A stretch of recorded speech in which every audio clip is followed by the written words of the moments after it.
নমস্কার, আজ চলে এসেছি তালের একটি দুর্দান্ত রেসিপি নিয়ে। অনেকেই হয়তো তালের এই রেসিপিটা খেয়েছেন, কিন্তু একবার এইভাবে বানিয়ে দেখুন, ভীষণ ভালো লাগবে। তো চলুন শুরু করা যাক। আমার কাছে তাল মেজার এটাই সব থেকে সহজ পদ্ধতি। গ্রামাঞ্চলের দিকে এর প্রচলনই যদিও বা ভীষণ বেশি। আর আমার আরও একটা কথা মনে হয়, যারা এই পেতেটি বোনেন সেই সমস্ত শিল্পীরা অনেক ধৈর্য এবং শ্রম ব্যয় করেন। তাই আমরা একটা বা দুটো পেতে কিনে সেই সমস্ত কুটির শিল্পীদের পাশে থাকতেই পারি। এরপরে আমি একটা মালা নারকেল কুড়ে নিলাম। এরপরে একটা ব্যাটার তৈরি করে নেওয়ার পালা। একটা মেজারিং বলে নিয়েছি। এখানে মেপে আমি 1 বাটি ময়দা, হাফ বাটি আটা, হাফ বাটি মতো সুজি দিলাম। মিষ্টিটা যে যা নিজেদের স্বাদ মতো দেবেন।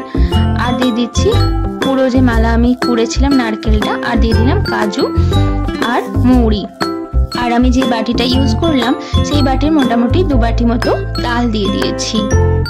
এরপর সবকিছু দিয়ে মোটামুটি 200 ml মতো আমার দুধ লেগেছিল। তবে দুধটা একেবারে দিয়ে দেবেন না, একটু একটু করে দেবেন আর মাখতে থাকবেন। এর ফাঁকে বলে রাখি, যারা আমার ভিডিওটা এখনো অবধি দেখছেন কিন্তু চ্যানেলটা সাবস্ক্রাইব করেননি, তাদের কাছে অনুরোধ করব, প্লিজ আমাদের চ্যানেলটি সাবস্ক্রাইব করে আমাদের পাশে থাকবেন। ব্যাটারটা মোটামুটি এরকম একটা কনসিস্টেন্সি থাকবে। এরপর কড়াইয়ে তেল ভালো করে গরম করে নেব।